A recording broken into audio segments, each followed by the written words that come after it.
2026 இப்போ ரீசெண்டாக with love வந்திருக்கு.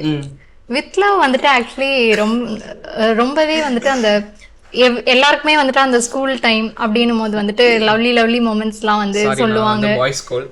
நானுமே கேர்ள்ஸ் ஸ்கூல் ஆக்சுவலா அந்த மூவி பார்த்தப்ப எப்படி இருந்துச்சுன்னா, சே நம்ம எதுக்குடா கேர்ள்ஸ் ஸ்கூல்ல படிச்சோம் அப்படின்ற ஒரு ஃபீல் வந்து கொடுத்த மாதிரி தான் இருந்துச்சு.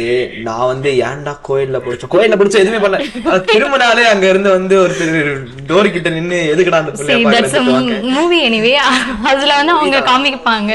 சோ வித் லவ் பத்தி சொன்னதனால எங்க தலைவர் நடிச்சிருக்காரு, அதோட எக்ஸ்பீரியன்ஸ் சொல்லுங்க. ஆக்சுவலா அங்க வித் லவ் செட்ல வந்து சும்மா ஒரு என்விரான்மெண்ட் ஆர்டிஸ்டா கூப்பிட்டாங்க, கம்பெனி ஆர்டிஸ்டா தான் கூப்பிட்டாங்க ப்ரொடக்ஷன் சைட்ல இருந்து. ஸோ அங்க ஒரு 10 days அந்த ஸ்கூல் போர்ஷன் ஷூட்.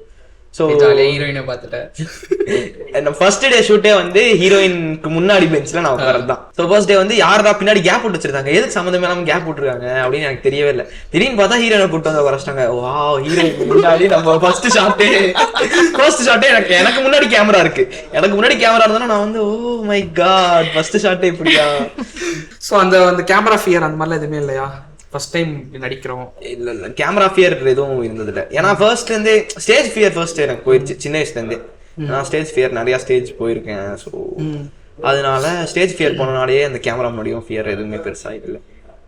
என்விரான்மெண்ட் ஆர்டிஸ்ட்ன்றனால அதுவும் நடிக்கலாம் தேவையில்ல, சும்மா திரும்பி பார்க்கணும், சிரிக்கணும், ஒரு பக்கத்துல பேசணும், பின்னாடி ஹீரோவை பார்த்து செகண்ட் ஹீரோவை பார்த்து கலாய்க்கணும், அந்த மாதிரி.